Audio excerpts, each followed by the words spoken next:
Hey guys, tonight we're taking a stroll through a place that's loud, grimy, and smells like fried onions left under the sun, the medieval market. You're not here to buy a sword or pray in a church. No, tonight you're hunting something far more dangerous, medieval junk foods. And trust me, you're about to find out just how weirdly delicious and alarmingly unsanitary that could be. Spoiler alert, you probably wouldn't last 5 minutes with their snacks. So, before you get comfortable, take a moment to like the video and subscribe, but only if you genuinely enjoy what I do here. And hey, let me know in the comments where you're listening from and what time it is. Midnight in Manchester? 2 a.m. in Manila? I want to know. Now, dim the lights, maybe turn on a fan for that soft background hum, and let's ease into tonight's journey together. You shuffle forward, your feet coated in a thin layer of sticky straw and something that might be old wine or might be horse pee. You're surrounded by the hum of people haggling, roosters squawking, and the occasional scream when someone realizes their purse has gone missing. But your eyes are fixed on the stall. Not the ones with bread or leather or candles. No, your hunting flavor, medieval style. The air here is rich with the scent of hot fat. You spot a vendor dumping what looks like porridge into boiling oil. It sizzles violently before puffing up into greasy golden blob. These, you learn, are frumenty fritters, a twisted cousin of oatmeal, cooked in animal fat, and sometimes flavored with rose water if the seller's feeling fancy. The texture. Imagine eating a wet sponge rolled in lard and dipped in nutmeg. Delicious if you've never had real dessert. You reach for one. It's warm, sticky, and already leaving a translucent patch of oil on your fingers. You bite into it. Crunchy, then oddly chewy. There's a hint of meat. You don't ask what kind. Beside that vendor, a small boy hawks honey sticks, strips of bark soaked in syrup. Kids suck on them like candy canes, though they leave your teeth feeling like they've just bathed in molasses and regret. Further down, there's a crowd around a man selling fried cheese curds. Yes, fried cheese existed back then, though instead of being squeaky and cute, they're the color of storm clouds and the texture of rubber bands.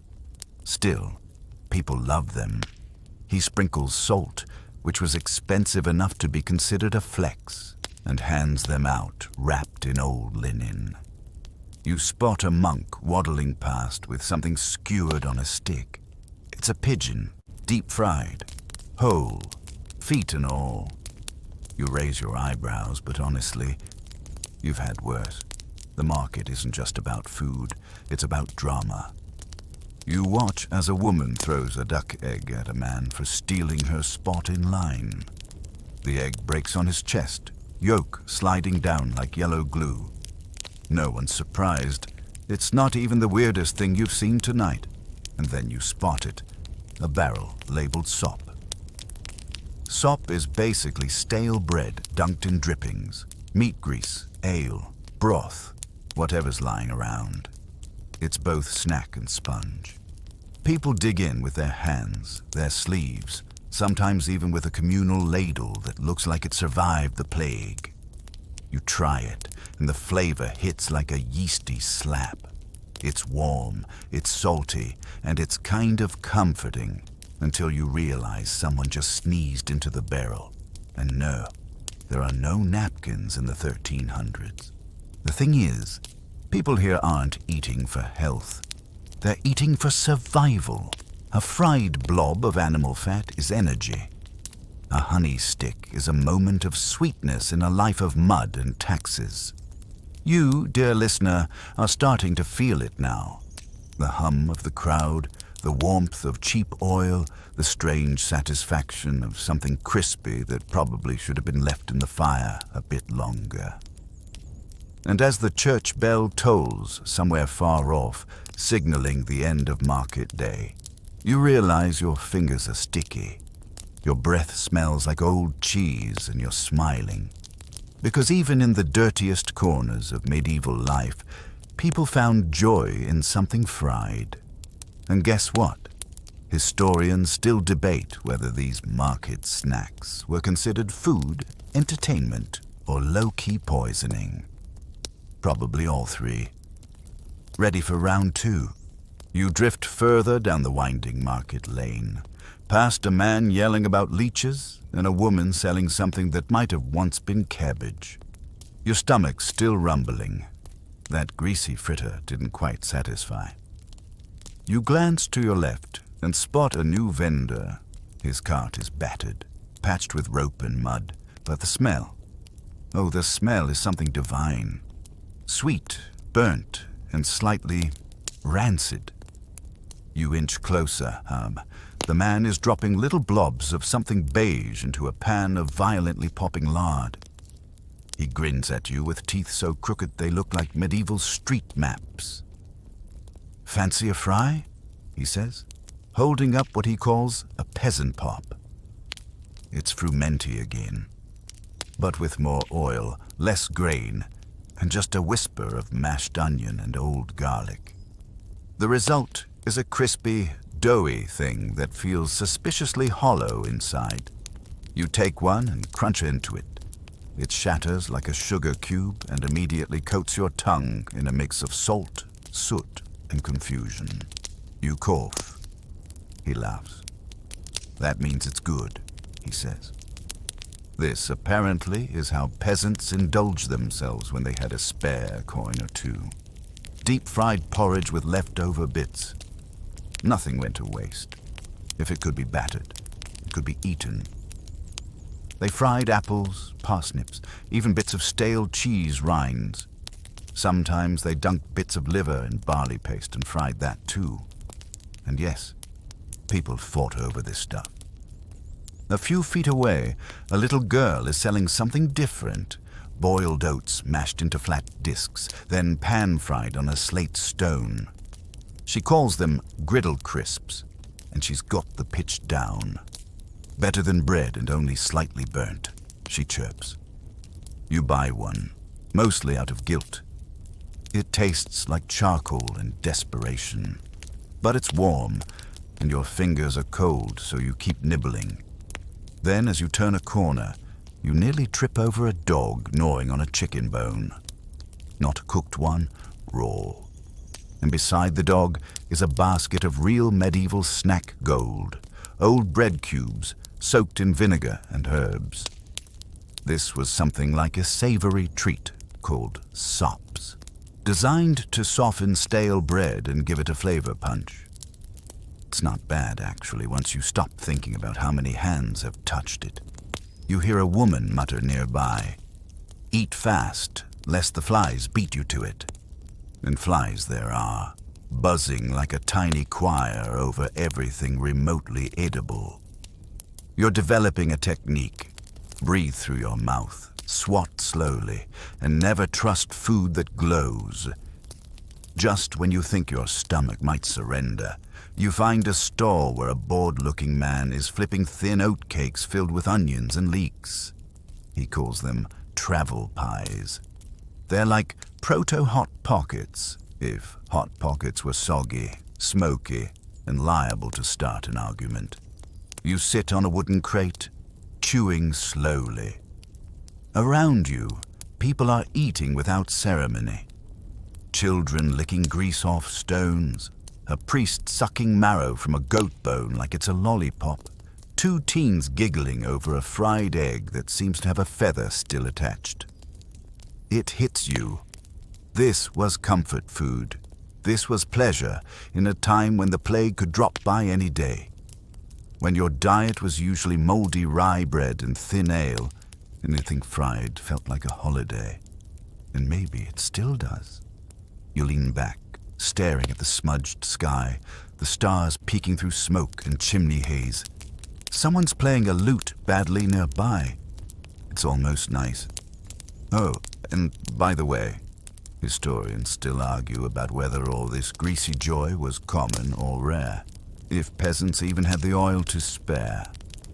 Some say markets like these were reserved for fairs and feast days. Others swear they happened weekly. But tonight, for you, the market's alive, and every fried thing you try takes you a little further away from now. You brush crumbs from your lap and rise. Something sweet's calling next. You follow the sticky sweet scent like a sleepwalker. It winds through the market like a whisper, tugging at your shirt collar, tempting you around a corner that leads away from the meat stalls and into something more decadent. It's there, under a faded green awning, that you see it. A wooden tray piled with shimmering, glistening shards of something amber and sharp-looking. Sugar, or rather medieval sugar, which is about as close to modern candy as a rock is to a diamond. Same idea, but you wouldn't want to suck on the wrong one. The vendor is a woman with elbows like broomsticks and eyes that have seen war. "Sugar shards," she says, lifting one piece with tongs. "Boiled twice, then rolled in ground lavender. Take it fast, or it'll catch the damp." You take one. It crunches like gravel and tastes like a flower pot, but still sweet. And in this world, sweetness is a kind of magic. See, sugar in the Middle Ages wasn't a pantry item. It was a luxury, imported, expensive, exotic. One lump could buy you a goose, a sack of it, a plot of land. So the fact that this woman's handing it out like peppermint sticks is deeply suspicious. You glance down. Ah, there it is. The sugar is cut with crushed honeycomb and sanded resin. Not exactly toxic, but probably not dentist-approved either. A monk beside you is licking one slowly, eyes closed like he's at a wine tasting. You catch his murmured words, "Pax vobiscum, and may this not rot my soul or my molars." To your right, a trio of children are giggling over something even more curious. Candied fennel seeds, rolled in sugar and left to harden, like ancient tic-tacs, but with the added bonus of possibly inducing hiccups for hours. One kid hiccups so hard, he falls backward into a sack of onions. Nobody helps him. That's just part of the fun. And then there's the real prize. Dragées, tiny sugar-coated pellets flavored with clove or anise. Used as breath fresheners, sometimes even medicine, they were also sprinkled on roasted meat to fancy it up. Imagine biting into a roast chicken and getting a mouthful of licorice. Glamorous. You take one. It rolls around your tongue like a marble, then cracks. Sharp. Too sharp. Is that a pebble? Nope, just a little burnt sugar. Kind of. You notice something else too. Everyone who handles these treats is careful.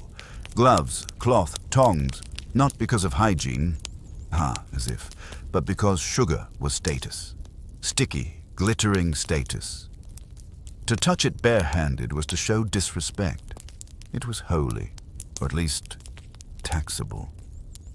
A knight in dirty armor stomps by, holding what looks like a stick of hardened molasses wrapped in parchment. He gnaws at it like jerky.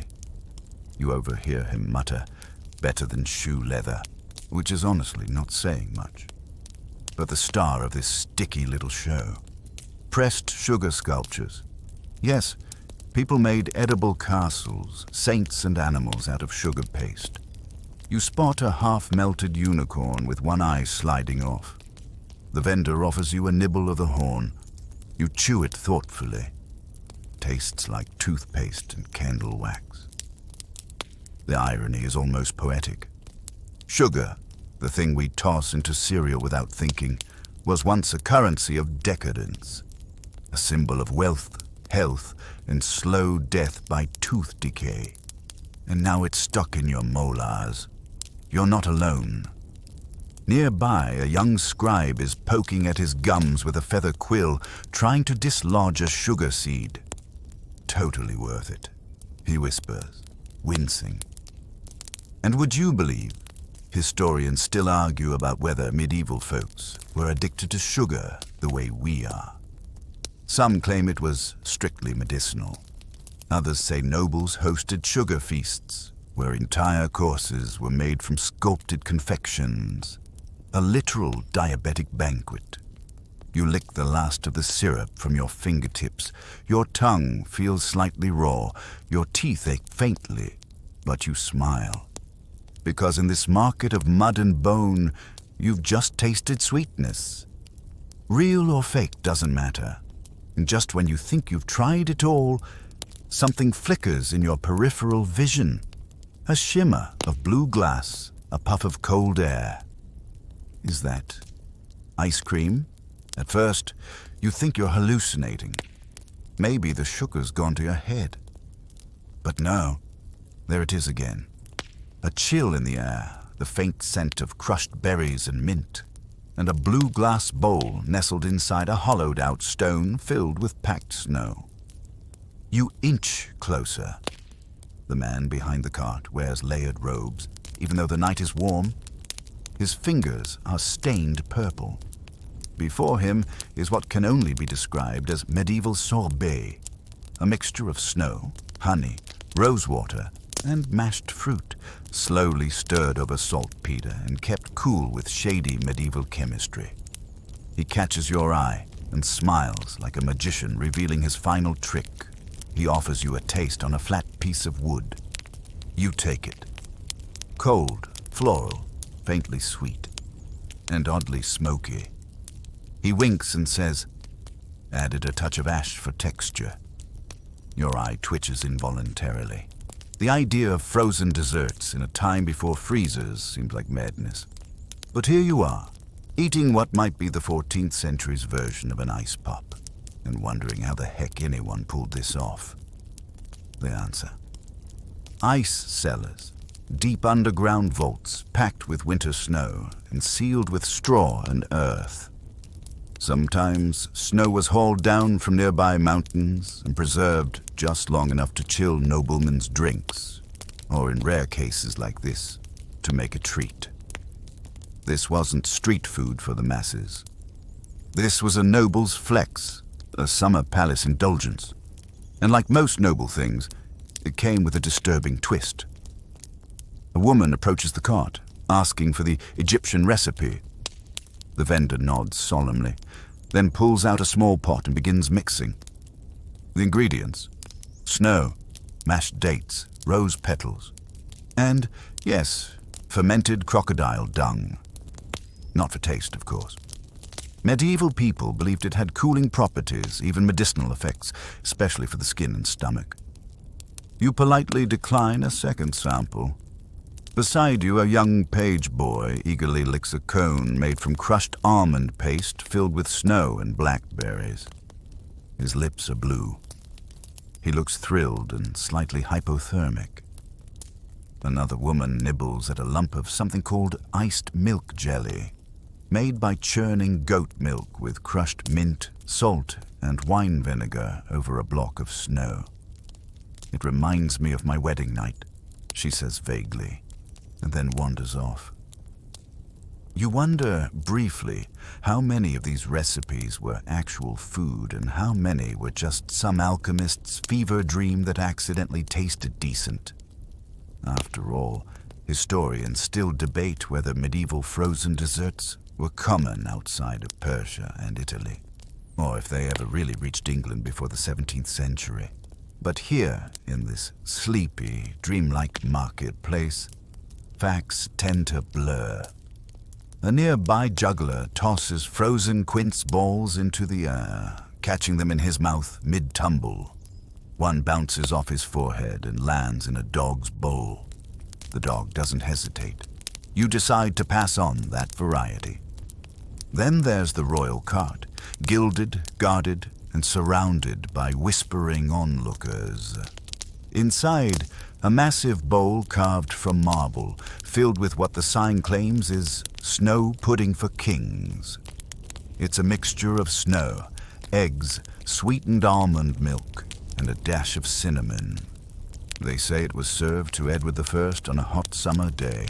Whether it's true or not is anyone's guess. But everyone's crowding around, hoping for a spoonful of royalty. The line is long, very long. A man ahead of you bribes the guard with what looks like a dried eel. You wait. The sky above is shifting from charcoal to midnight blue. Your breath fogs just a little, not from the air, but from the cold creeping up your fingers, coated in snow syrup and regret. When it's finally your turn, you take the spoon. The texture is creamy, almost fluffy. The flavor, almond, citrus, and the faintest whiff of wet stone. It's incredible. You close your eyes and sigh. For a moment, you forget the mud, the flies, the questionable hygiene.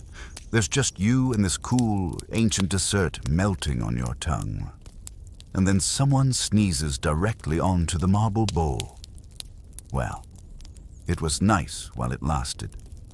As you walk away, you realize something else.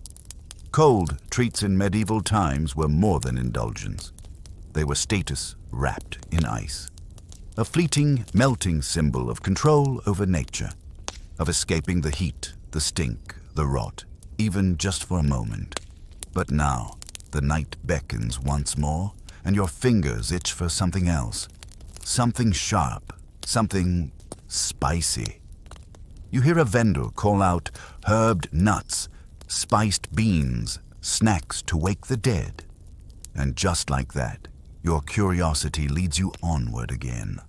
The scent hits you like a slap in the face, peppery, smoky, with a sting of vinegar and something else. Is that cloves? You blink through the haze and spot the source. A crooked stall framed with hanging bunches of dried herbs, pungent roots, and strings of garlic that would make a vampire cry. A man wearing a hood and a very proud mustache stands behind a cauldron, stirring what appears to be beans. But not just any beans. These are sizzling in goose fat and coated with a thick, glistening sauce that shimmers red under the torchlight. Spiced pulses, he declares. Fit for fasting, fit for feasting. You reach for a sample, and he slaps your hand away. Not out of rudeness, but ritual. He dips a wooden ladle in, scoops a portion into a dried cabbage leaf, and finally hands it over with solemn grace. You take a bite. Fire, sweetness, acid, crunch. It's like chewing a potion, and honestly, it's kind of addictive. Spices in the Middle Ages were prized, not just for flavor, but for status, preservation, and the belief that they could balance the body's humors. This man's mix, a heady blend of black pepper, cumin, ginger, cloves, cinnamon, vinegar, and honey. It hits every corner of your tongue. You feel strangely awake, possibly because you've just ingested enough clove to stun a horse. Nearby, a woman is selling roasted chickpeas tossed in mustard seeds and nettle powder. A medieval bar snack, apparently. She hands you a paper-thin scoop made from birch bark. Don't chew too fast, she warns, or the mustard will bite back. It does. Your eyes water instantly. You cough once and hear the same woman say, "Told you." A child beside you pops what looks like a medieval jawbreaker into his mouth. A dried plum, soaked in vinegar and coated with crushed aniseed and honey glaze. He looks delighted. You try one. Your tongue curls inward in protest. Sweet, sour, herbal, spicy, like eating a Christmas candle marinated in pickles. You wander on, passing a group of pilgrims sharing what they call trail spice. A dry blend of salt, rosemary, powdered garlic, and dried blood, yes really. Used to rub on jerky or chew in desperate times. One of them offers you a pinch. You decline. He shrugs and eats it like popcorn. Then you find something truly bizarre. Candied peppercorns. Yep, whole black peppercorns, dipped in syrup and left to harden. They crunch like gravel and explode with heat and sugar. A paradox in your mouth. You eat 2 more, just to be sure. At the back of the stall, you find a small tin marked only with a symbol, an open eye. The vendor explains in a conspiratorial whisper that this is a wakeful mix, a spice blend monks use during long night prayers. Chew a pinch, he says, and you'll see through time. Naturally, you do. It burns. Not painfully, but sharply, like every nerve in your mouth has turned into a choir of bells. You feel your spine straighten, your sinuses clear. You may now be able to taste colors. A monk passing by raises an eyebrow. Too much mace, he mutters. Historians still argue about whether medieval people really used spice blends recreationally, or if this was more tied to medicine, ritual, or status. Some say it was about digestion. Others say it was a form of culinary one-upmanship. Who could survive the strongest mix without collapsing? You, apparently, are somewhere in the middle. Your lips tingle. Your ears are warm. You feel both overfed and strangely empty. And then, just as you're thinking of lying down on a barrel and sleeping for 100 years, a new smell drifts in, sharp, briny, and unmistakable. Pickles. Medieval pickles. Your journey's far from over. You follow the scent like a bloodhound with a mission. Tangy, briny, with a hit of something metallic. It cuts through the night air like a sword through butter, chasing off the sweetness, the spice, and maybe even a little of your dignity. You find yourself in front of a stall draped in linen soaked from years of vinegar mist. Wooden barrels line the edges, their tops cracked open to reveal glistening, oddly colored contents. Welcome to the world of medieval pickles, a realm of sour ambition and very questionable preservation. Fancy a preserved turnip? The woman behind the stall asks, holding up a pale wedge floating in greenish brine. You hesitate, but curiosity is stronger than caution. You nod. She plops it into your hand. You bite. It crunches like raw carrot, but the flavor? Whoa. It starts off sour, like biting into vinegar itself, then swings into sweet, spicy territory. There's a hint of clove, a breath of cinnamon, and just enough garlic to make your eyes water. You cough. She nods in approval. Means it's fresh, she says. Preserving vegetables in the Middle Ages was a matter of survival, not gourmet flair. Winters were long, and vegetables didn't come in freezer bags. So people pickled everything: cabbage, onions, turnips, cucumbers, even walnuts. If it didn't move, someone probably brined it.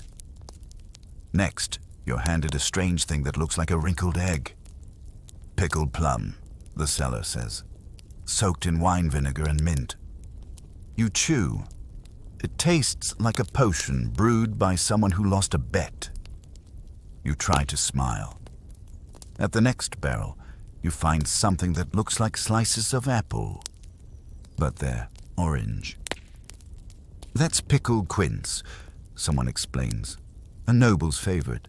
Tart, perfumed, and absolutely impossible to identify blindfolded. They're not wrong. You eat one and immediately forget what day it is. Some of the pickles here are surprisingly modern.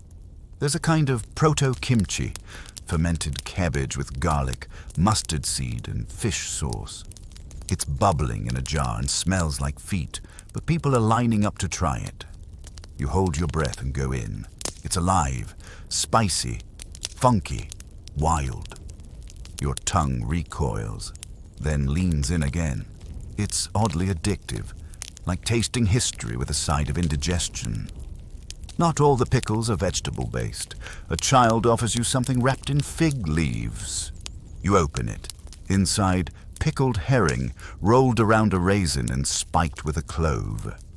You don't ask why. You just chew and pretend it doesn't taste like old socks soaked in perfume. Preserved meat, someone says. handing you a bite of something grey. Lamb, pickled in brine, vinegar, and herbs. Keeps for months. You nod. Swallow hard. Nod again. You hear a couple nearby arguing about a pickle pudding made from old carrots, vinegar, and stale breadcrumbs. You don't see it, but you're okay with that. Here's the thing. Pickling was science meets guesswork. Without refrigeration, medieval people relied on salt, vinegar, and hope. Some pickles kept for years. Others exploded. Some were considered medicinal, especially those steeped in herbs and wine.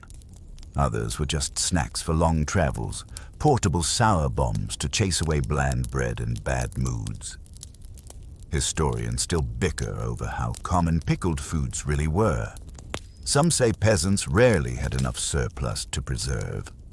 Others argue pickling was essential, especially in monasteries and among travelers. As always, the truth probably lies in the middle, or at the bottom of a particularly funky barrel. By now, your tongue is tired. It's been sweetened, scorched, and steeped in vinegar. You feel like a tea bag. You stagger away from the pickle zone, your breath capable of melting stone. But just ahead, a flicker of flame, a pop of oil, and a new smell calls you forward. Something fried, something forbidden, something awful. The fire crackles ahead like a whisper from the underworld, and the smell, oh, it's not for the faint of heart. You'd call it earthy if you were being polite. More accurately, it smells like a butcher's shop after a thunderstorm. You've arrived at the offal cart, a ramshackle setup strung with drying intestines, singed feathers, and what might once have been a very brave chicken. The vendor is hunched, greasy, and smiling like he knows a secret no one else dares to taste. "You hungry, traveler?" he says, waving a skewer.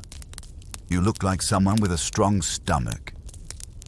You try not to look directly at the tray, but you do, and there it is.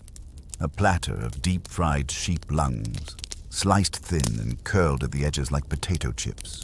You take one, because at this point, you've come too far to stop. Crunch. It's oddly satisfying.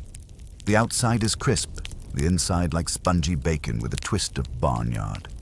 He nods in approval. Lungs the good stuff, light on the gut, heavy on the flavor. You're not sure about that last part, but you smile anyway. Next up, tripe crisps. Strips of cow's stomach, boiled in vinegar, dusted with flour, and fried until golden. They smell faintly of sour leather and regret. You try one. It's chewy, very chewy. Your jaw starts to ache. It tastes like something your ancestors probably ate on a dare. Nearby, a woman is slicing what she calls blood sausage bites. Black pudding, cooled, cubed, and pan-fried until the edges caramelize. You've heard of these before, but never imagined them served like tapas. They taste like iron, oats, and a hint of nutmeg. Honestly, not bad. A boy runs past holding a stick. On it, something that looks like meat taffy. "Liver taffy," he shouts. "3 for a groat." It's liver, boiled down with honey, spiced with cinnamon, then dried and rolled into strips. You chew it cautiously. It's sweet, savory, wrong, but weirdly addictive. Like beef jerky had a tea party with fruit leather. You don't want to know how it's made. You really, really don't. Then you spot a sign. Stomach scones, limited batch. You blink. Yes, it's real.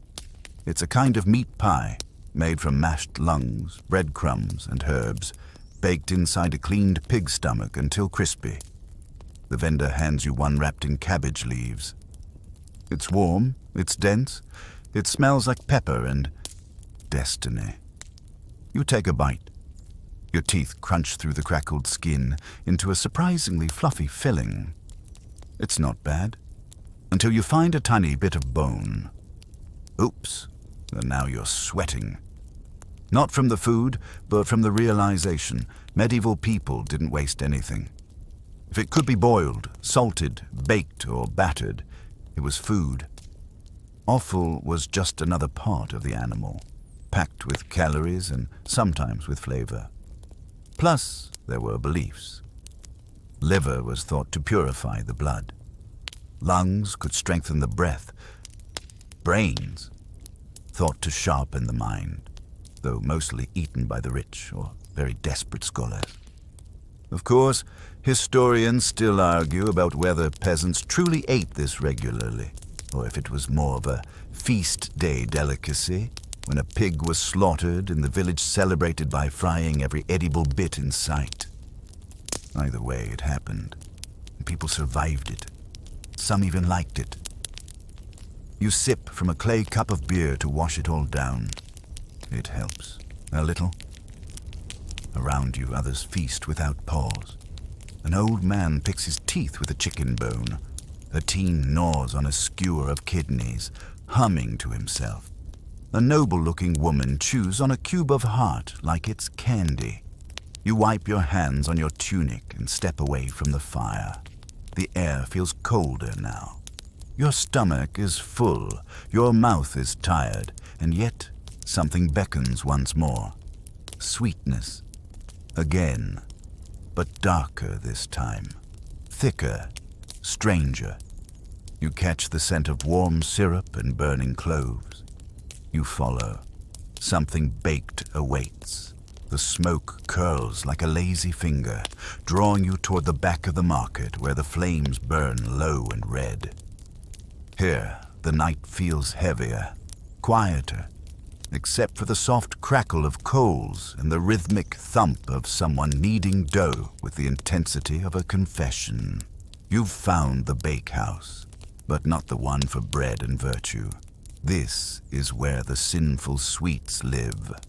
The baker is a woman with arms like tree trunks and flour smeared across her face like war paint.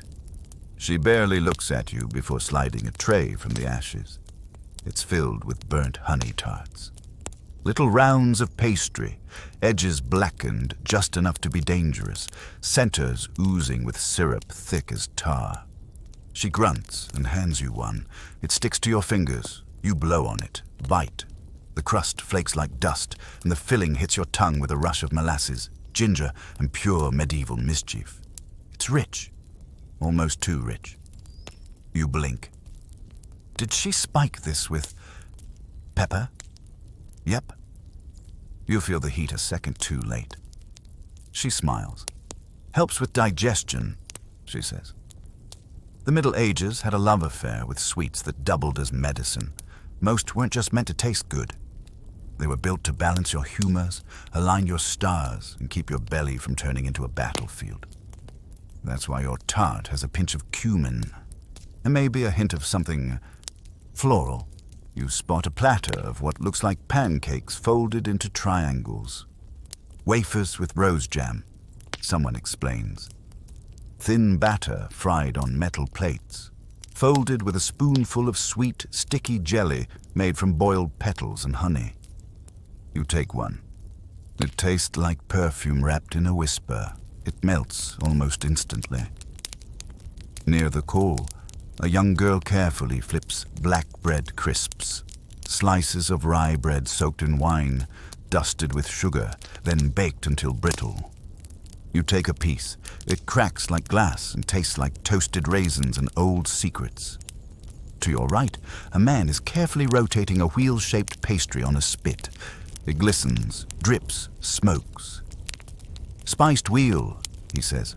Dough spun with figs, nuts, and saffron. Takes 6 hours. You wonder if it's worth it. Then you take a bite. Oh, yes. It's sticky, warm, and oddly meaty. Probably the nuts. Hopefully the nuts. A child offers you a cube of something brown. Ash fudge, she says. Sweet and smoky. It's made from boiled honey, bread crumbs, and just a touch of firewood ash. You chew. It's gritty, but weirdly comforting. Like eating sugar that's seen things. Some of the treats don't look like food at all. One resembles a brick. Much pain, my lord, the vendor bows. Almond paste, sugar, shaped to resemble anything. This one is shaped like a pig. You bite into its ear. Dense, nutty, a little chalky. You feel fancy. Here, in this shadowy corner, everything feels ceremonial. Even gingerbread, which in the Middle Ages was a dense, spicy, sometimes savory concoction pressed into wooden molds. Saints, dragons, coats of arms. You're handed one shaped like a knight. You bite off his head. Justice is served. The baker eyes you with approval. We feed the knight here, she says. Sweets to help you dream or remember. You lick syrup from your fingers. Your teeth ache, but your soul is strangely soothed. Around you, people eat slowly, reverently, as if each bite carries a memory or a wish. And perhaps it does. Because in medieval times, baking wasn't just about food, it was about ritual. Spices were sacred. Honey was medicine. Sugar was alchemy. A tart wasn't just a treat, it was a prayer with crust. Of course, historians still debate which of these recipes were everyday fare and which were reserved for hay feasts or noble palates. But the line between sacred and snack was always blurred. You lean against a barrel, full and foggy. The warmth from the coals seeps into your bones. But just as your eyes start to close, a sharp voice cuts through the night. Oi, don't sleep yet. We've got the real feast starting now. You open one eye. They're pointing toward a tent lit with blue fire, and behind it, cheese. South much. Cheese. The tent flaps ripple like they've caught a secret breeze, and inside, a low fire glows blue beneath a ring of hanging pots. The air is thick, warm, slightly sour, with notes of butter, smoke, and something that might be feet or glory. You've entered the cheese quarter. There's a table at the center stacked with wheels, wedges, and blobs of cheese in every shape and color. Golden rounds, greenish smears, gray crusted slabs. A sign above reads, in crooked Latin, Lactis ex mortuis, milk from the dead. Comforting, a man with a long beard and a longer apron steps forward. You've tried sweet, you've tasted spice, but now, he says with theatrical reverence, you dine on rot. He lifts a knife with a flourish and slices into a soft white wheel. It oozes like it's alive. Bog cheese, he whispers. Cured underground, touched by the damp, perfect with onion paste. He spreads a gray smear onto a toasted bread chip and offers it to you. You hesitate, but though you eat, it's creamy, sharp, funky in a way that shouldn't be legal in most modern countries. It coats your mouth like medieval glue, but in a good way. Maybe? You're not sure whether to gag or bow. Beside it is fire curd, a goat cheese rolled in ash, aged in smokehouses and flavored with herbs that once grew in graveyards. You take a nibble. It's like licking a candle made of dirt and thyme. You love it. There's clove-studded cheddar, honey-washed blue cheese, and something called shepherd's sin, which turns out to be a crumbly bowl of sour milk and vinegar wrapped in fig leaves and fermented in sheep's wool. You try not to think about the process as you chew. You fail. But here's the thing. Cheese in the Middle Ages was everywhere. For peasants, it was a protein staple. For nobles, a delicacy to age, season, and show off. Monasteries became cheese laboratories experimenting with salt, rennet, mold, and thyme. Some monks aged cheese for years, others added herbs, fruits, or less mentionable things. You glance down and realize you're holding a small cube skewered on a stick. Cheese toasts. Hard cheese melted on old bread and sprinkled with wine-soaked raisins. It's chewy, sweet and salty. The kind of snack you eat with one hand while digging a moat with the other. Then there's the oddest one yet, sun curd. It's soft, sweet, and made from curdled milk left out in sunlight and spiced with cinnamon. You think it's a dessert, but you're not sure. It tastes like yogurt had a complicated romance with rice pudding. And yes, historians still argue about which cheeses were common and which were luxury. Some say aged cheeses were for the rich. Others say peasants developed the best techniques because they needed to stretch every crumb of curd. Either way, the cheese kept people alive and mildly fermented. A drunk friar stumbles past you holding a slice of something green. "Try the frog cheese," he says. You assume it's a joke. It is not. You try a bite. Regret follows immediately. But just as you think you've reached the pinnacle of dairy delirium, someone claps their hands and announces, "Time for the nightcap." You blink. Nightcap, and that's when you smell it. Smoke, spice, and ale. Because even the Middle Ages knew no snack is complete without something to drink. The transition is almost theatrical. One moment, you're neck deep in curds and fungus. The next, you're standing before a firelit circle, where wooden mugs clink and laughter rises like steam. Here, in the glow of torch and flame, the medieval beverage tent beckons, rich with the scent of spice, smoke, fermented grain, and occasional regret. A barrel thumps as it's tapped. Foam sprays. A cheer erupts. A man in furs lifts a mug the size of your head and shouts, "To St. Bridget, patron of beer." No one questions it. You inch forward, drawn by the scent. Warm malt, honey, clove, and something that smells suspiciously like toast left too long on a fire. The first drink you're offered is small beer, barely alcoholic, slightly sour, and safer than water. It's cloudy, a bit musty, but refreshing in a this-won't-kill-me-immediately sort of way. Children drank it, monks drank it, even nuns had their own brew. It was liquid bread, fuel for long days and longer fasts. You sip.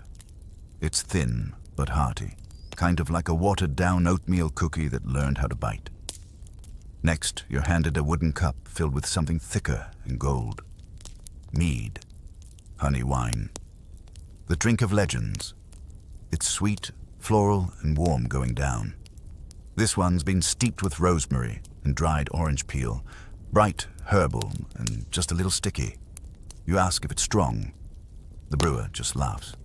That's encouraging. He leans in and offers a third option. Wassail.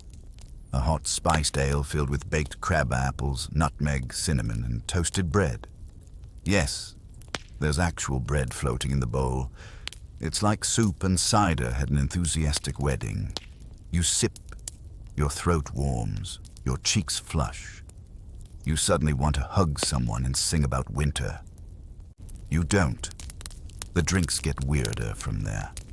Someone hands you a shot of pepper wine, which is just what it sounds like.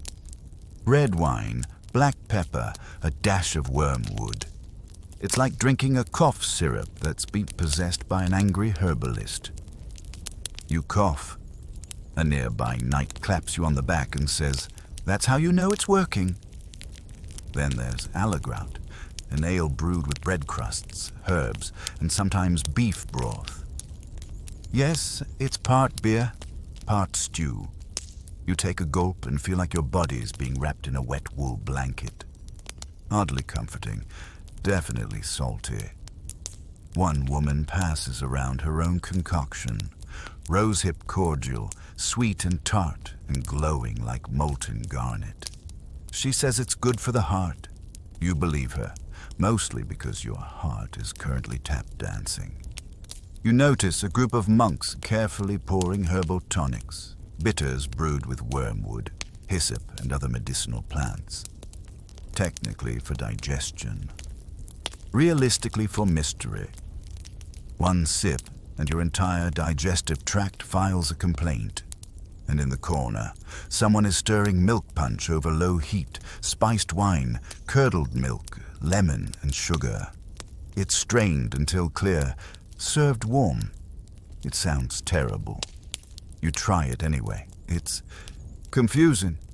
It tastes like drinking a ghost dessert. Sweet, thin and slightly smoky. You feel cultured and possibly cursed. Of course, historians still argue about the actual ingredients of these drinks. Recipes varied wildly, often based on region, superstition, and what happened to be rotting nearby. Some brews were considered health tonics. Others were just excuses to forget how bad your bread was. You look around now, at flushed faces, swaying dancers, and couples leaning into the firelight. Someone plays a tune on a hand drum. Another sings a ballad about a cow who married a bishop. You're warm, full, and pleasantly disoriented. But your journey isn't done. Because beyond the last table of drinks, there's something different.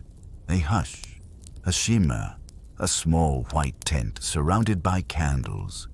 Inside, they say, are the foods of superstition, offerings for dreams, charms for love, snacks for sleepwalking saints. You adjust your tunic, steady your steps, and move toward the candlelight. The noise of the feast dims behind you, muffled by canvas and candlelight. You step through the flap of the pale tent, and suddenly everything is hushed, like you've walked into a church built of whispers. The air smells of rosemary, wax, and something faintly metallic, like old coins or prayers left out in the rain. This is the superstition tent where food becomes spell, and every bite is a gamble. A woman in a veil greets you, pressing a small pouch into your hand. "Salt and lavender," she says. "Keep it in your pocket, or under your tongue, depending on what you dream tonight." You don't ask questions. You're past questions.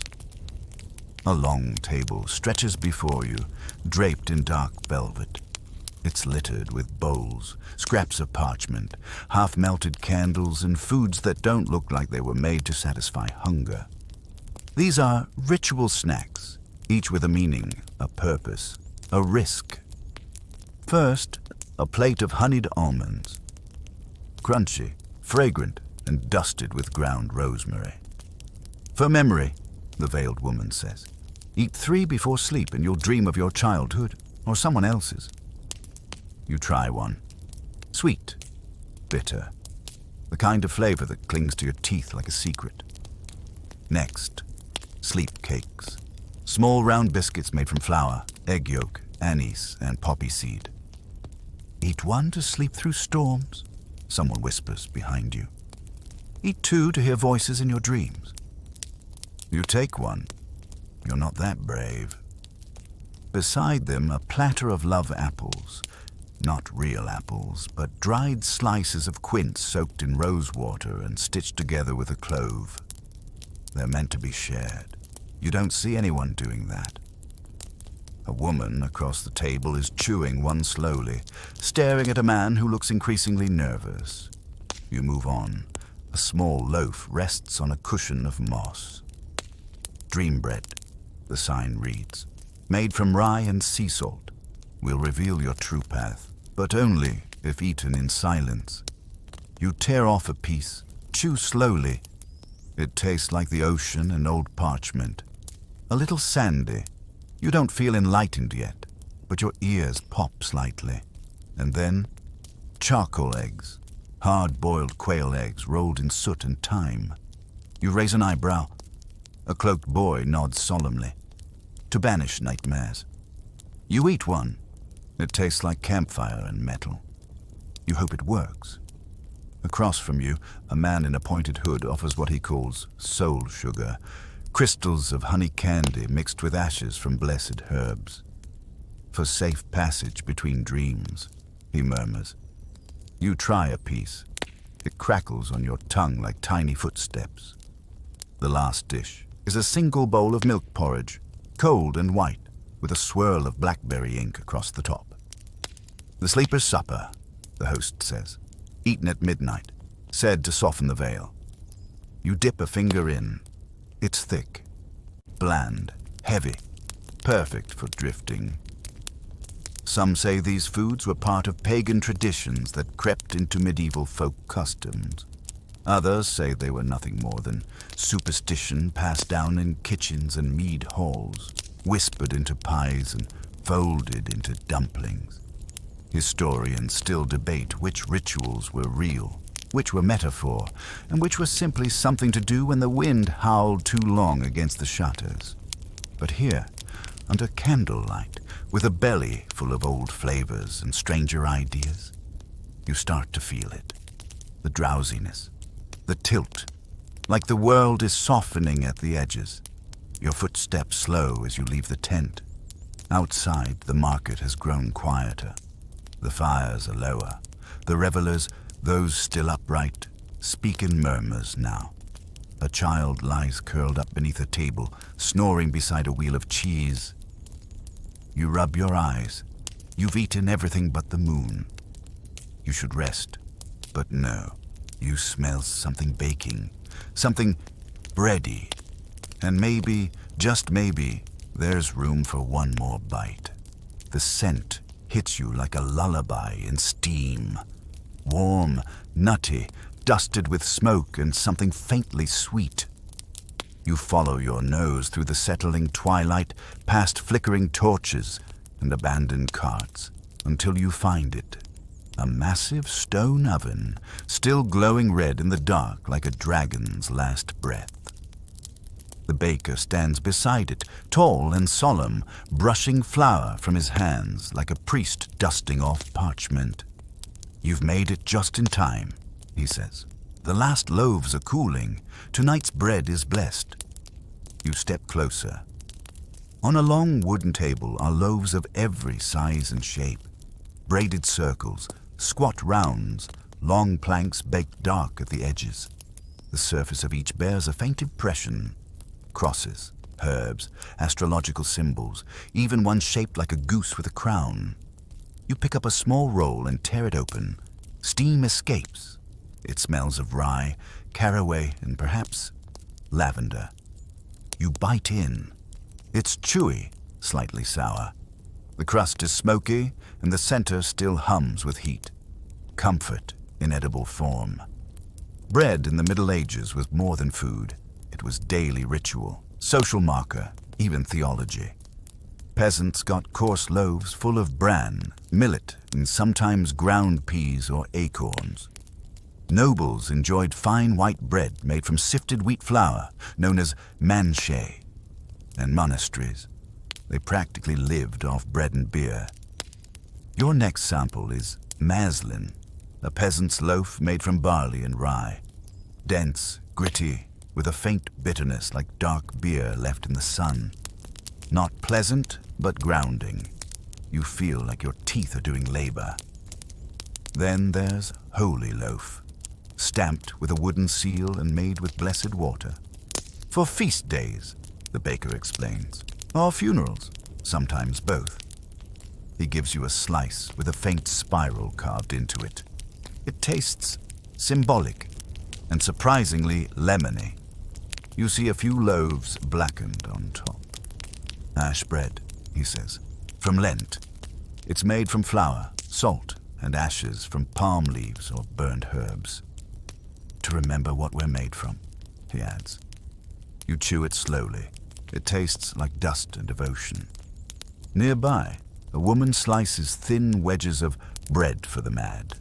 A sourdough made with milk and poppy seeds, meant to soothe anxious minds. It's soft, moist, and unexpectedly sweet. You take another bite before your thoughts can talk you out of it. You come across a boy selling dream knots, twisted sweetbreads soaked in honey and topped with dried apple. Eat one before sleep, he says. You'll dream of the person who loves you most. You raise an eyebrow. Or who misses you most, he adds. Bittersweet. You bite into one. Sticky, software. A touch of cinnamon. Your heart tightens just a little. Another loaf is wrapped in waxed linen and smells faintly of onions. "Soldier's bread," says an old man by the oven. "Lasts for weeks, or at least until your teeth give out." You try a piece. It's dry, sharp with vinegar and herbs. You imagine eating it in armor beside a muddy field. Of course, historians still debate the precise ingredients used in medieval bread. Records were vague, and methods changed from village to village. Some breads included ground bone or crushed bark in lean years. Others were flavored with lard, garlic, or spoiled milk. Bread was life, adaptable, mysterious, sacred, suspicious. You're offered one final bite, a honey crust roll flecked with sage and dried plum. It's a noble's bread, soft, fragrant, vaguely impractical. It melts on your tongue like a whispered blessing. You almost cry. Might be the bread. Might be the poppy seed finally kicking in. By now, the fire is dimming. The baker places the last loaf back into the oven. "Time to rise," he says quietly, "and time to rest." You nod, dazed and warm, crumbs on your shirt, dreams at your heels. But before you can drift too far into comfort, a hush ripples through the camp. A voice rises. "The tooth man is coming." You blink. Someone laughs nervously. Another says, "No, really." The candied bones are here. Wait. Candied bones? Of course, you're not done yet. You don't know what you expected from the phrase candied bones. But it probably wasn't this. A cart creaks into view, pulled by a donkey wearing bells and a rather unfortunate hood with painted eyes. The driver, a woman with white braids and ink-stained hands, climbs down and throws back a velvet tarp. Beneath it lies a collection of the strangest confections you've ever seen. They're shaped like bones, long ones, short ones, curled finger bones, jaw bones, even a few ominously detailed vertebrae. But they're not real.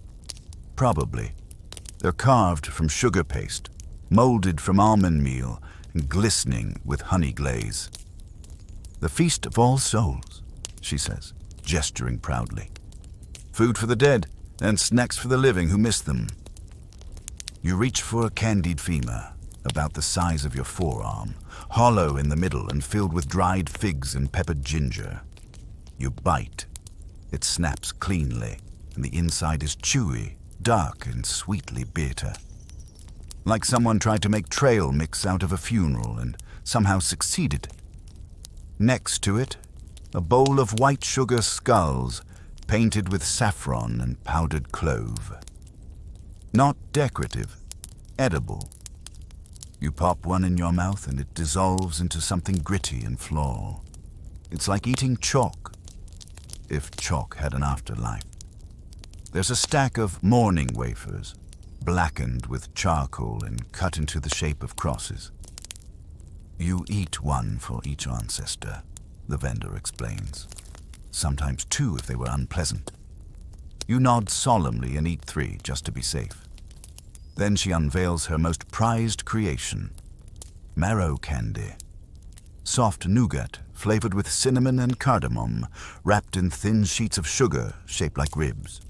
It's weirdly tender, sweet, spicy, and ghostly light. "Sugar," she says, "wasn't just a treat.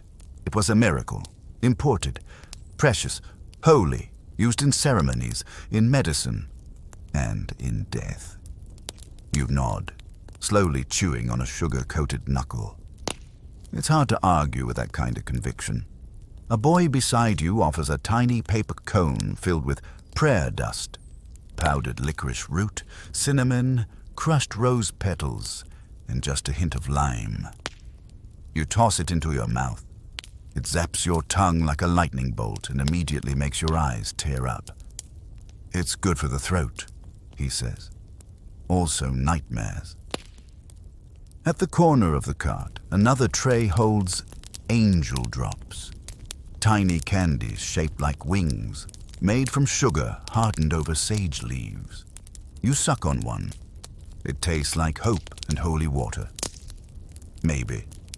Not all the sweets are solemn. There are laughing almonds, caramelized nuts dusted with mustard powder and cinnamon, meant to startle and amuse. You eat 3 before realizing they also have powdered horseradish. Your sinuses open like a cathedral. Then come the sin wheels, circles of spun sugar, colored with beet juice, layered with edible gold leaf. The vendor says they're meant to represent the temptations of the world. So naturally, they're the most beautiful things here. You lick one. It tastes like luxury and minor regret. Of course, historians still debate how widespread these kinds of confections really were. Sugar was expensive, almonds even more so. Some say these candies were rare, only for feast days and funerals. Others claim wandering monks made simple versions to hand out to children and the poor. Whatever the truth, candy had meaning. And here, under the stars, with the last of the sugar melting on your tongue, you feel the weight of centuries softening into sweetness. The cart rolls away, bells jingling faintly. And then, from beyond the darkness, another sound rises. The clatter of sticks, the ring of bells, the patter of bare feet on stone. "Midnight performers," someone whispers. You're just in time. You blink toward the sound. You're not sure what you're about to witness, but it smells like sweat, wood smoke, and toasted oats. The stars blink overhead like hesitant witnesses as you step into the ring of torches. The performers are already in motion. Figures cloaked in bells and rags, masks painted with wild expressions, toothy grins, empty eyes, too many eyebrows. They dance like puppets with tangled strings, jerky, stomping, spinning in bursts. It's mesmerizing and deeply weird. You expect juggling, maybe a song. What you don't expect is snacks. One of the dancers hurls a cloth bundle into the crowd. It lands at your feet. You open it and find a handful of warm, toasted grains, oats, barley, crushed hazelnuts, and something sweet, a type of trail mix. You nibble. It's smoky, chewy, with a surprise burst of clove. Not bad. Kind of like medieval granola made by someone with unresolved emotional issues. A voice rings out, part chant, part taunt. "Eat the oats and win the race. Feed the fire. Don't show your face." The crowd answers with laughter and a few half-hearted groans. This is mummery, the chaotic theater of the Middle Ages. Part ritual, part roast, part bad improv comedy. A masked woman holds up a tray. Roasted bean cakes, one hides the charm. Eat it, and you're the fool king. People cheer. She tosses them out like frisbees. You catch one, shaped like a lopsided heart. It's dense, made from black beans, honey and flour, and spiced with nutmeg. You bite carefully. Nothing inside, but the man beside you bites into his, freezes, and pulls out a tiny wooden crown. The crowd erupts. "Fool King!" they shout. The poor man is lifted onto a makeshift throne made of crates and cloaks. A child hands him a scepter made from a sausage on a stick. Someone else gives him a gingerbread crown. He accepts both with the exhausted dignity of someone who just wanted a snack and ended up in local government. More food rains from above, dried apple chips, sugar plum candies, and cheese coins that taste oddly of time and regret. Performers weave between the crowd, passing trays of fire corn, roasted kernels tossed with salt and ground rosemary. You munch absently, still watching the Fool King being pelted with raisins. Next comes the milkman's mask. A lanky youth in a cow costume dances clumsily, while a masked baker chases him with a jug of clotted cream. You're not sure what the plot is, but it ends with the milkman slipping, the cream flying into the air, and a roar of laughter so strong it startles the donkey from section 13. Someone hands you a warm cloth bundle. Inside, a tiny porridge tart baked inside a cabbage leaf. A performer's meal, they whisper, for luck and digestion. You eat it without thinking. It's soft, salty sweet, and comforting. You're not even surprised anymore. Historians still argue about the meaning behind these mummers' feasts. Some claim they were sacred rituals wrapped in slapstick, seasonal rites, fertility plays, or veiled political satire. Others say they were just excuses for food fights and bad poetry. But everyone agrees, food was part of the act. And here, in this firelit chaos of masks and munching, you understand why. The line between nourishment and nonsense blurs beautifully. The Fool King takes a bow. Everyone cheers. A fiddler strikes up a clumsy tune and the dancers swirl like autumn leaves caught in a gust. You smile. Your stomach is full of things you can't name. Your breath smells like history and roasted oats. And your heart, it's oddly light. But the night isn't done, because someone taps your shoulder. Have you eaten the forbidden snack yet? They whisper. You blink. The what? They just grin. Follow the goat. You turn, and yes, there it is. A goat, trotting confidently into the shadows. Because, of course, the goat moves like it knows something you don't. It trots ahead through a narrow path between hedges, hooves soft on the dirt, bells jingling faintly. You glance back. The lights and laughter of the feast flicker like a dream behind you. But ahead, the air grows cooler, the shadows deeper. Eventually, you reach a low stone arch overgrown with ivy. The goat stops, waits, then ducks inside. You follow. What lies beyond isn't a kitchen or a cart. It's a clearing, lit only by moonlight and a ring of tiny lanterns, glowing faintly blue. At the center is a long, low table. On it, a modest spread, no flair, no fire, just plates of things people weren't supposed to eat. This is the forbidden table, the home of medieval taboos. A voice behind you murmurs, "Some foods aren't banned because they're dangerous. They're banned because they're too tempting." You turn to see an elderly woman, cloaked in gray, setting out the final dish. Or they were holy, or cursed, or simply inconvenient. She gestures for you to sit. You begin with something that looks familiar. A roasted swan leg, glistening skin, blackened tip. Swan was reserved for nobility, she says. Illegal for commoners, sacred to kings, served with mustard and shame. You take a bite. It's gamey, oily, and oddly metallic. You chew slowly, aware that in another time, this would have been a death sentence for theft. Feels powerful. Next, a platter of hedgehog pie. Yes, real hedgehog. Once boiled to remove quills, then roasted with herbs and wrapped in pastry. You hesitate, then bite.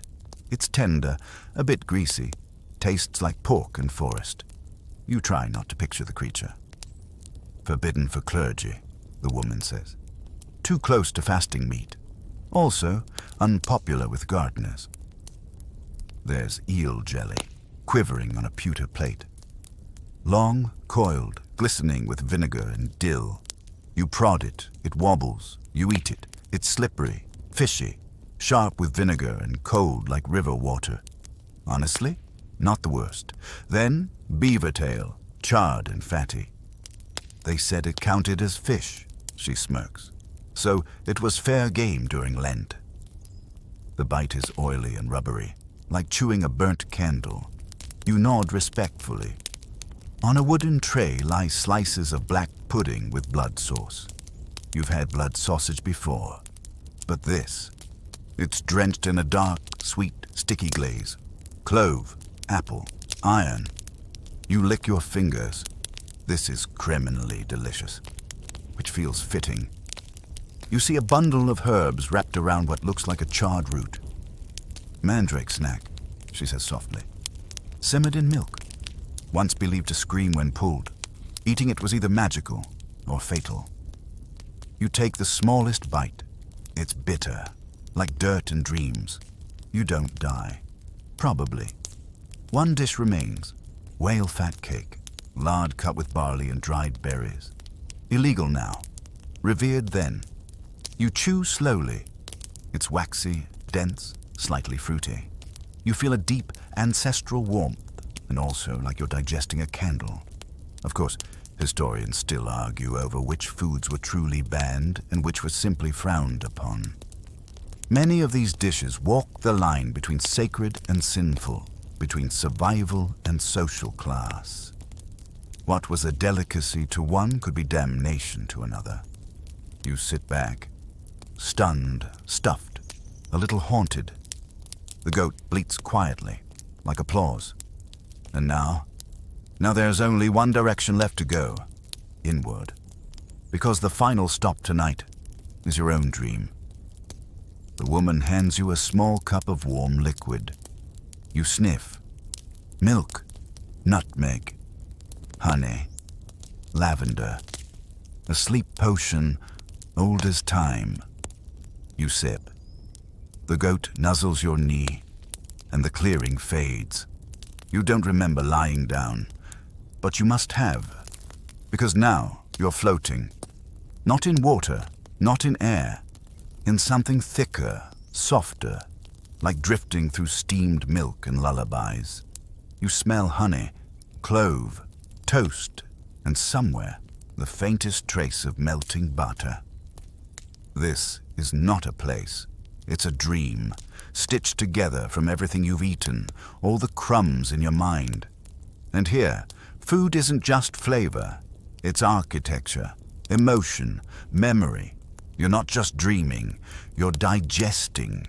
You walk across a field of crushed oats, each step puffing up a little cloud of nutty air. The sky above swirls like beet soup, streaked with gold. Trees shaped like spoons sway gently in a warm breeze, their leaves made of flatbread. You come to a village where the houses are made of crusts, loaf ends and pie shells and biscuit walls. A chimney puffs out the scent of roast onions. Somewhere, a rooster crows with the voice of a cheese vendor from earlier. A child offers you a cookie shaped like a key. "You'll need this," she whispers, and skips away, trailing sugar behind her. You pocket it. A bell rings, soft, hollow, the sound of a spoon tapping the bottom of a bowl. You follow it. You pass a stream made of mead, its banks crusted with sugar and dried apple slices. Tiny fish made of raisins leap and giggle. You cross a bridge of gingerbread bones, careful not to disturb the sleeping mice curled in the frosting. You enter a chapel built of stacked cheeses, aged and golden, their rinds carved with prayers. Inside, monks in butter-yellow robes hum softly. They serve you a thin broth made of clarified dreams. It tastes like thyme, lemon peel, and things you forgot you loved. You cry just a little. No one minds. You move onward, deeper. Now you're walking through a forest where the trees drip molasses and the wind carries the scent of burnt almonds and cloves. The moon above looks like a toasted biscuit. A fox made of breadcrumbs watches you from a distance, then vanishes into a bush of whipped cream. You come to a door. It's made of rye, reinforced with sugared plums. The key from earlier fits. Of course it does. Inside is a single room, empty except for a table. And on that table, a bowl of porridge. It steams gently, sprinkled with salt and honey. A spoon rests in it. Waiting, you sit, eat, one bite, then another. And with the third, the world begins to blur. The porridge is no longer porridge. It is memory, warmth, safety, the kitchen of a place you once lived. A song hummed behind you, a hand brushing flour from your hair. You taste it all, and as you drift backward through belly and brain, you hear the goat again. Just once. A bell rings, and the dream folds inward. Of course, historians still debate what dreams meant to medieval minds. Were they divine messages, gut feelings, or just bad cheese? But for you, here and now, they are soft, sweet, and infinite. You are full, not just in stomach, but in soul. And somewhere beyond the clouds of cream and spice, the fire of the feast flickers one last time. But you don't need it anymore. You're home. You wake slowly, as if rising through layers of dough. Software, warm, a little sticky. Your eyes flutter open, and the world greets you not with sunlight, but with steam. Pale ribbons of it curl through the air like sleepy spirits. The smell is unmistakable. Fresh bread, fried fat, and sweet herbs. You're no longer in the dream forest. You're under a wool blanket, lying beside a long communal hearth where the embers glow like old coals of memory.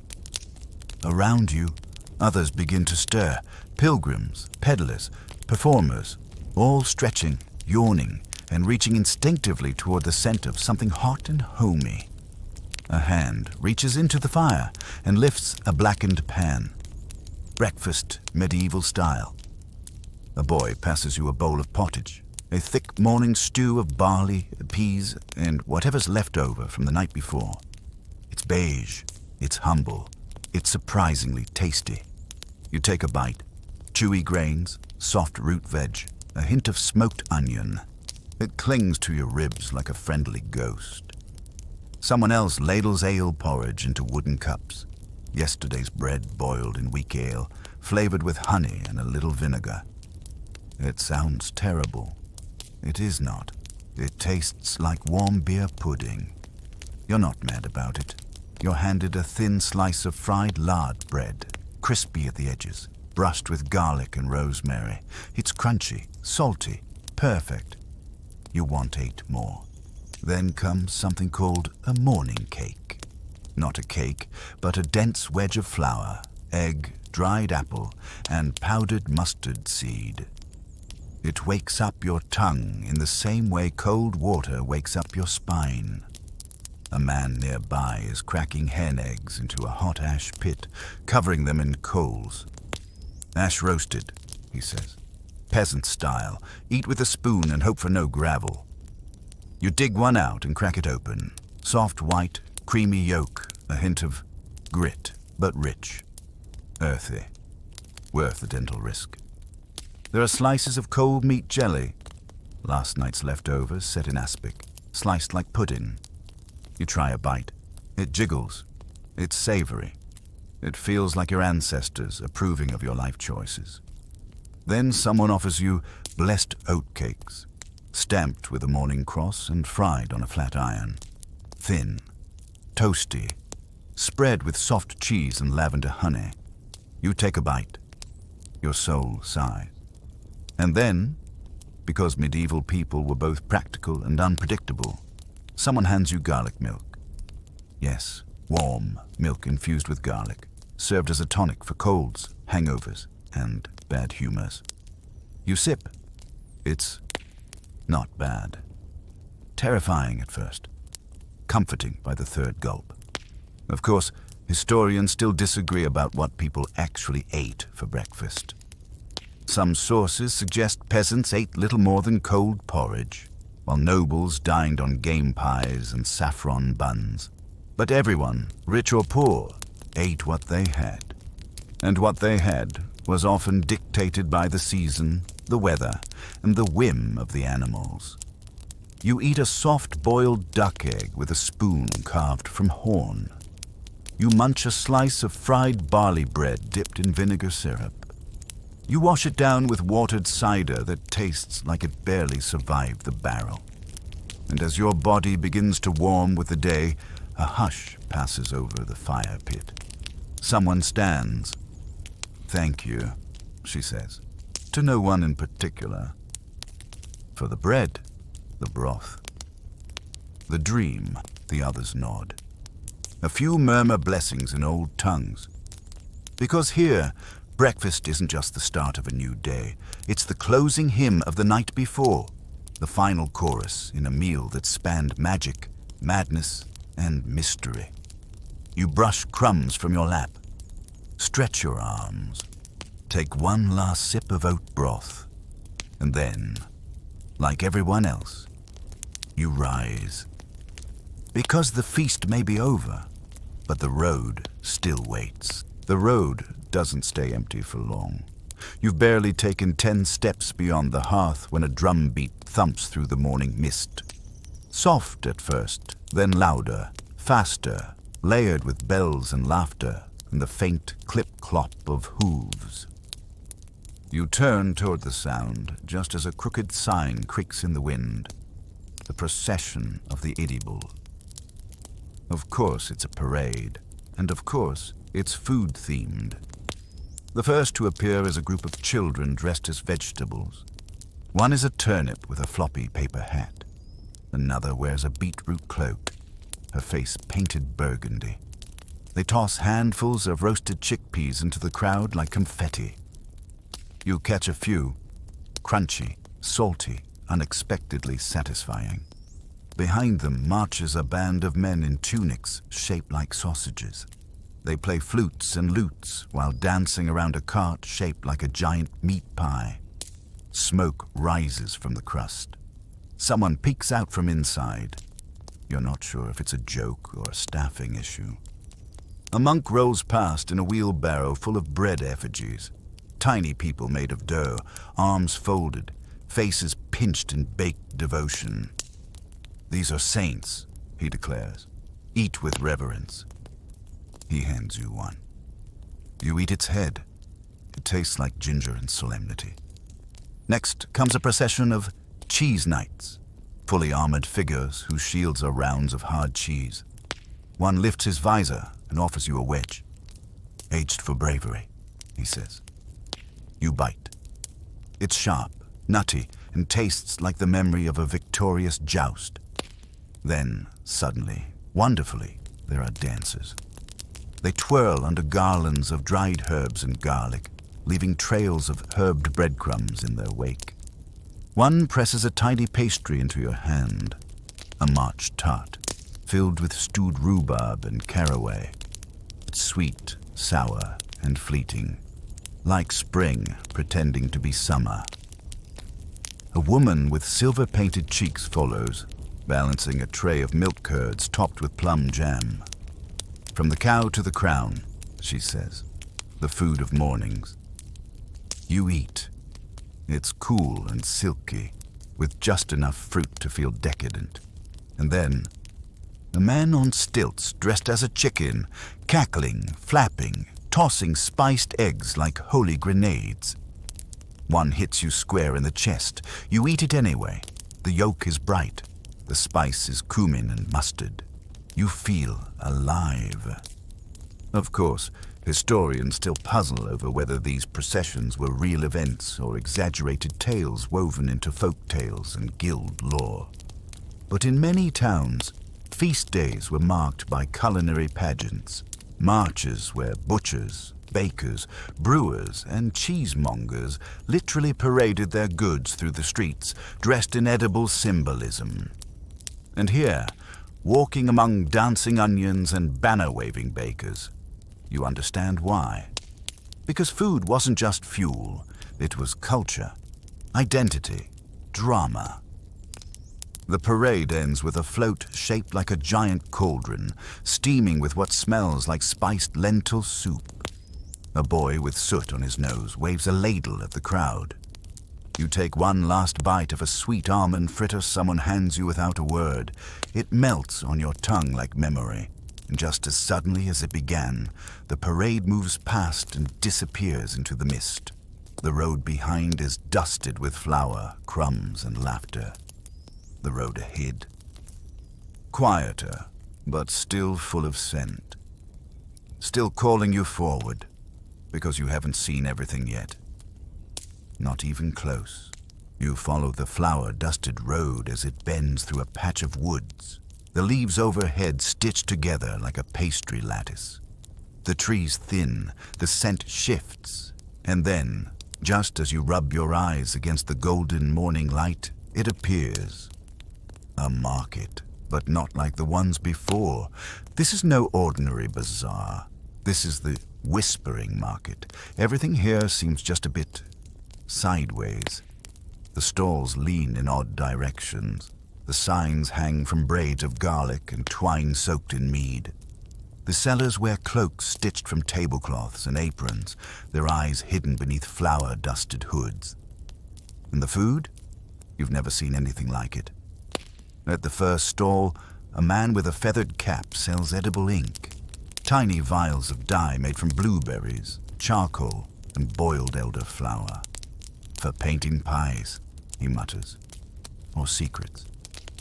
He dips a brush in one and swipes a line across your hand. It tingles, tastes like mystery. Next to him, a pair of twins offer scented sugars, bowls of sweet crystals infused with rose, sage, orange peel, and one they call storm petal. You ask what that is. They smile in unison and hand you a lollipop. It fizzes on your tongue like a thundercloud about to confess something.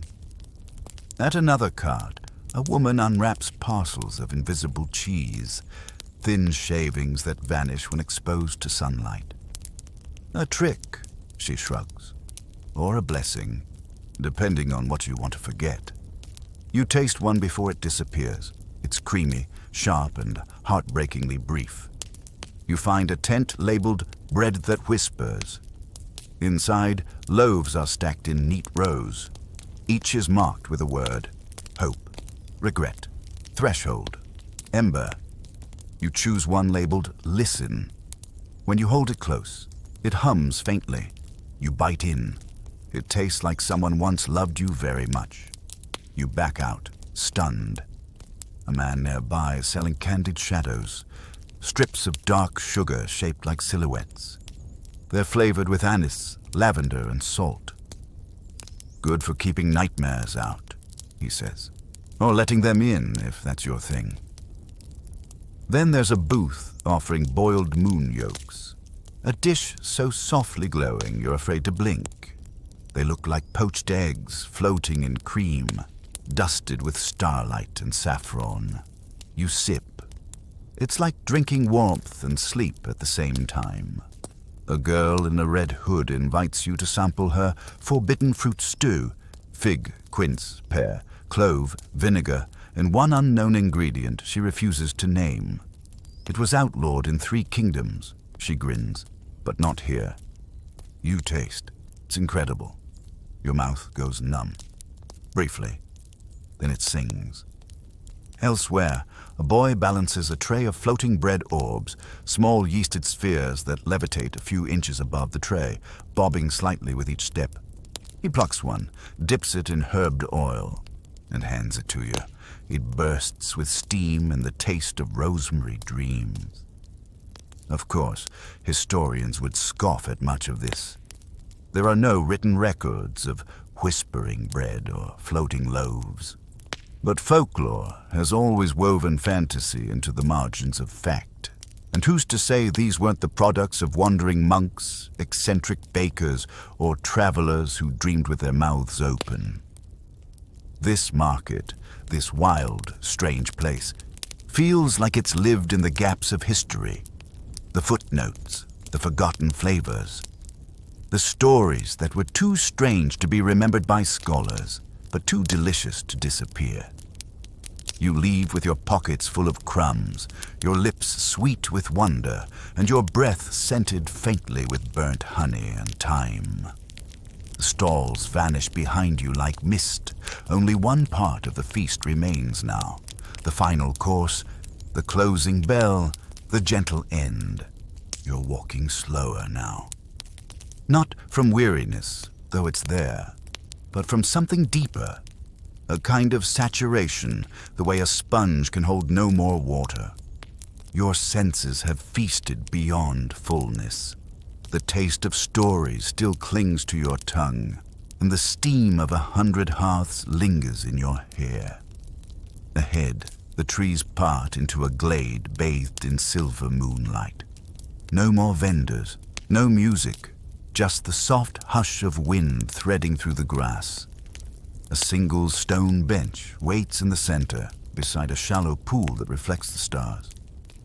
You sit and wait.